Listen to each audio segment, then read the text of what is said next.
بسم اللہ الرحمن الرحیم۔ لوگ کہتے ہیں کہ چھری کہاں پھیری جائے۔ سنت ابراہیمی کا فلسفہ یہ ہے کہ چھری پہلے اس نفس پر پھیری جائے جو انسان کو اللہ کی رضا کے آگے جھکنے نہیں دیتا۔ اگر دل کا تکبر، انا اور لالچ زندہ رہے تو جانور کی قربانی محض ایک رسم بن کر رہ جاتی ہے۔ کائنات کا سب سے بڑا سچ محبت ہے، اور محبت کا سب سے بڑا امتحان قربانی ہے۔ جب ذوالحج کا چاند نمودار ہوتا ہے تو ہر طرف ایک رسم وفا کی تیاری شروع ہو جاتی ہے۔ منڈیاں سجتی ہیں، خوبصورت اور قیمتی جانور خریدے جاتے ہیں، اور سنت ابراہیمی کو ادا کرنے کا ایک سلسلہ شروع ہوتا ہے۔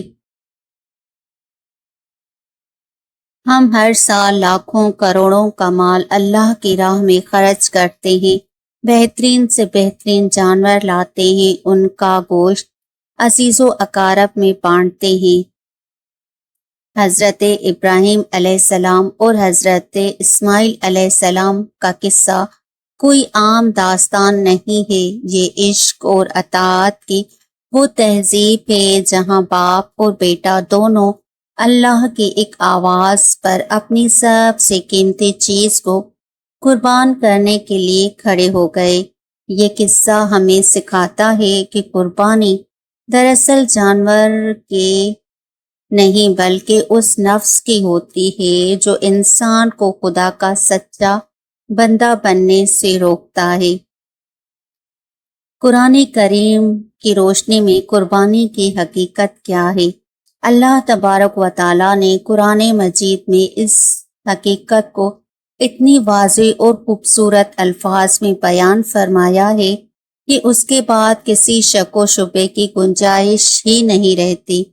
سورہ الحج میں ارشاد ہوتا ہے، اللہ کو نہ تو ان قربان کیے گئے جانوروں کا گوشت پہنچتا ہے اور نہ ان کا خون، بلکہ اس تک تمہارا تقوی پہنچتا ہے۔ سورہ الحج 37 آیات۔ اس آیت مبارکہ پر غور کریں۔ اللہ رب العالمین جو دونوں جہانوں کا مالک ہے، اسے ہمارے دیے گئے گوشت یا خون کی ضرورت نہیں ہے، وہ تو غنی ہے، بے نیاز ہے، اس سے اس چیز کی طلب ہے، وہ ہے ہماری نیت، ہمارے دل کا تقوی ہے، ہمارے اندر کا وہ جذبہ ہے جو کہتا ہے کہ یا اللہ، اگر تیرا حکم ہو تو میں اپنی ہر پسندیدہ چیز تیرے قدموں میں ڈھیر کر دوں۔ ایک اور جگہ قرآن کریم میں ارشاد ہے کہ تم اس وقت تک نیکی کے اعلیٰ درجے کو نہیں پا سکتے جب تک اپنی پسندیدہ چیز خرچ نہ کرو۔ تم ہرگز بھلائی یا نیکی کا اعلیٰ درجہ نہیں پا سکتے جب تم ان چیزوں میں سے خرچ نہ کرو جن سے تم محبت کرتے ہو۔ سورہ آل عمران آیت نمبر 92۔ حضرت ابراہیم علیہ السلام کے لیے ان کے بیٹے حضرت اسماعیل علیہ السلام ان کی زندگی کی سب سے بڑی محبت تھے۔ وہ بیٹے جو بڑھاپے میں دعاؤں کی بات ملے تھے، اللہ نے انہی کی قربانی مانگ کر یہ دکھا دیا کہ جب تک تمہارے دل میں خدا کی محبت کے علاوہ کسی اور چیز کی محبت ایسی نہ ہو جو خدا کے حکم پر بھاری پڑ جائے، تب تک تم عشق کے امتحان میں پورے نہیں اتر سکتے۔ ان نفس کیا ہے اور اس کی قربانی کیوں ضروری ہے؟ انسان کے اندر دو قوتیں کام کرتی ہیں، ایک ہے روح جو اسے آسمان کی طرف، نیکی کی طرف اور خدا کی طرف کھینچتی ہے، دوسرا ہے نفس جو اسے زمین کی طرف، مٹی کی طرف، لالچ دنیا اور چھوٹی خواہشات کی طرف کھینچا چلا جاتا ہے۔ اسلامی تعلیمات میں نفس کی 3 اہم اقسام بیان کیے گئے ہیں۔ نفس امارہ، یہ وہ نفس ہے جو انسان کو ہر وقت برائی پر اکساتا ہے، یہ انسان کو لالچ، حسد، جلن اور گناہ کی طرف لے جاتا ہے۔ نفس لوامہ، یہ وہ نفس ہے جو گناہ کرنے کے بعد انسان کی ملامت کرتا ہے، اسے شرمندہ کرتا ہے کہ تم نے یہ غلط کیوں کیا، جسے ہم ضمیر کی آواز بھی کہتے ہیں۔ نفس مطمئنہ، یہ کامیابی کا وہ درجہ ہے جہاں نفس مکمل طور پر اللہ کے احکام پر راضی ہو جاتا ہے، جہاں انسان کی خواہش وہی بن جاتی ہے جو خدا کی خواہش ہوتی ہے۔ سنت ابراہیمی کا اصل مقصد اس نفس امارہ کو قربان کرنا ہے۔ جب ہم ایک جانور لے کر آتے ہیں، اسے چارہ کھلاتے ہیں، اس سے محبت کرتے ہیں اور پھر اس پر چھری چلاتے ہیں، تو دراصل ہم اپنے اندر کی ہوس، اپنے غصے، اپنی انا اور اپنی نفسانی خواہشات کے گلے پر چھری چلا رہے ہوتے ہیں۔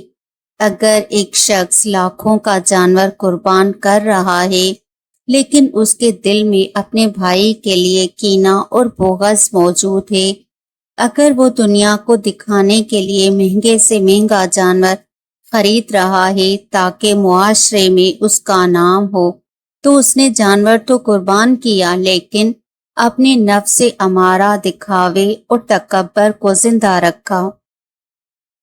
ایسی قربانی محض ایک بے جان جسم کی قربانی ہے، اس میں روح شامل نہیں ہوتی۔ آئیے ذرا تاریخ کے ان اوراق کو پلٹیں جہاں اس عظیم عبادت کی ابتدا ہوئی۔ حضرت ابراہیم علیہ السلام کو خلیل اللہ، اللہ کا دوست کہا جاتا ہے، اور خدا کی دوستی ایسی ہی نہیں ملتی، اس کے لیے آگ سے گزرنا پڑتا ہے، دنیا کو چھوڑنا پڑتا ہے۔ حضرت ابراہیم علیہ السلام کی پوری زندگی قربانیوں سے عبارت ہے۔ پہلی قربانی، جب انہوں نے حق کی آواز بلند کی تو انہیں سلگتی ہوئی آگ میں ڈال دیا گیا۔ انہوں نے اپنے جسم اور جان کی پرواہ نہیں کی اور بے خوف ہو کر آگ میں کود گئے۔ اللہ نے ان کی اس جذبے کی وجہ سے آگ کو گلزار بنا دیا۔ دوسری قربانی، جب انہیں حکم ہوا کہ اپنی بیوی حضرت ہاجرہ علیہ السلام اور معصوم بچے حضرت ابراہیم علیہ السلام کو مکے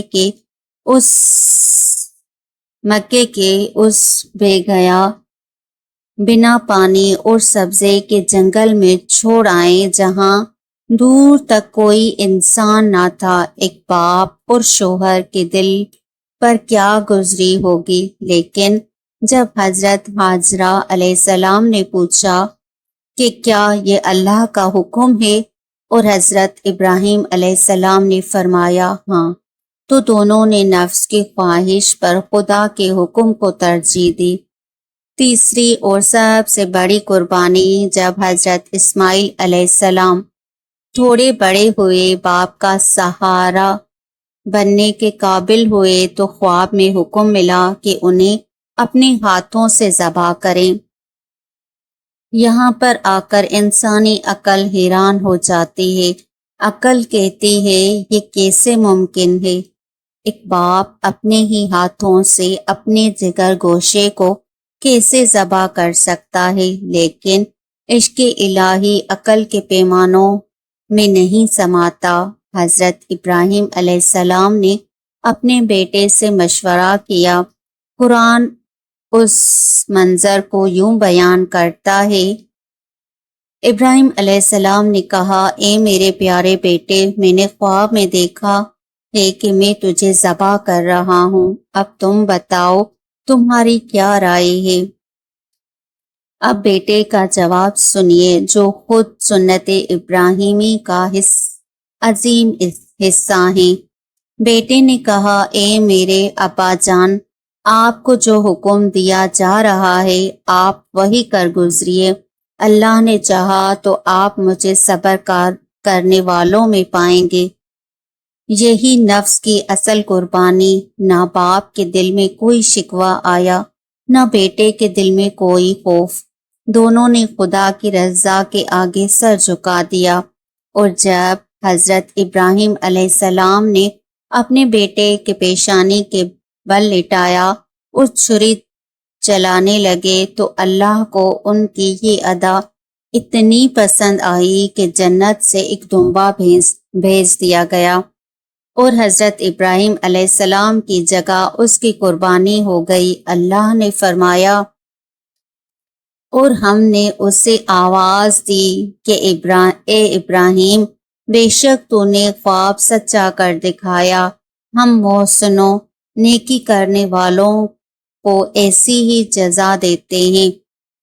آج جب ہم اپنے ارد گرد دیکھتے ہیں تو ہم نے سنت ابراہیمی کو کیا بنا دیا ہے؟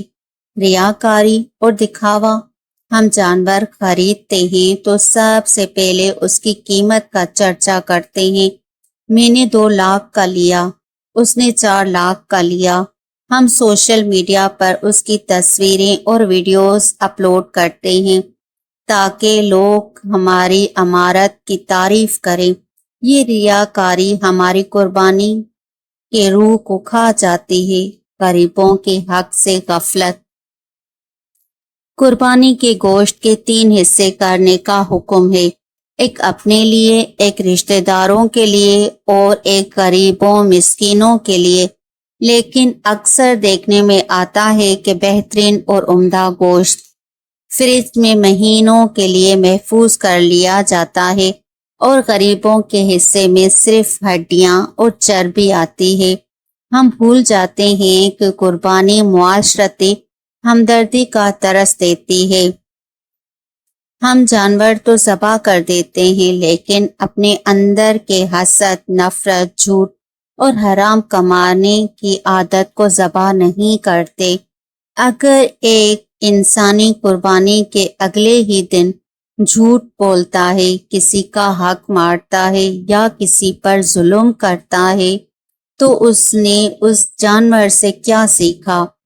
ہمیں سوچنا ہوگا کہ ہم صرف جانور کی قربانی کر رہے ہیں یا اپنے نفس کی بھی۔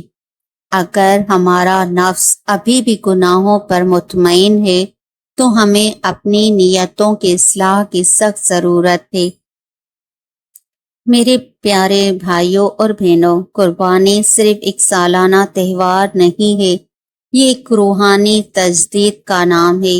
یہ اس بات کا عہد ہے کہ ہماری زندگی، ہماری موت، ہماری نماز اور ہماری ہر قربانی صرف اور صرف اس رب کے لیے ہے جو ساری کائنات کا مالک ہے، جیسا کہ قرآن پاک میں ارشاد ہے۔ آپ فرما دیجئے کہ بے شک میری نماز، میری قربانی، میرا جینا اور میرا مرنا سب کچھ اللہ ہی کے لیے ہے جو سارے کائنات کا پالنے والا ہے۔ اس بار جب آپ جانور کے گلے پر چھری پھیرنے لگیں تو اپنی آنکھیں بند کریں اور دل میں یہ ارادہ کریں، یا اللہ، اس جانور کے خون کا آخری قطرہ گرنے سے پہلے میرے اندر کی جتنی برائیاں ہیں، جو لالچ ہے، جو غصہ ہے، جو تکبر ہے، جو مجھے تیرے قریب ہونے نہیں دیتا، میں ان سب کو بھی اس جانور کے ساتھ قربان کر رہا ہوں۔ اصل کامیابی یہ نہیں کہ ہمارا جانور کتنا مہنگے داموں کا تھا، بلکہ اصل کامیابی یہ ہے کہ قربانی کے بعد ہمارے اخلاق کتنے بلند ہوئے، ہمارے دل میں غریبوں کے لیے کتنا درد پیدا ہوا اور ہم خدا کے کتنے وفادار بندے بنے۔ اللہ پاک سے دعا ہے کہ وہ ہمیں صرف ظاہری رسم و رواج تک محدود نہ رکھے، بلکہ سنت ابراہیمی کا جو اصل فلسفہ ہے، اپنے نفس کو جھکانا، اپنے سب سے پیاری چیز خدا کی راہ میں نچھاور کرنا اور ہر حال میں تسلیم و رضا کا پیکر بننا، اس روح کو ہمارے دلوں میں زندہ فرمائے۔ آمین ثم آمین۔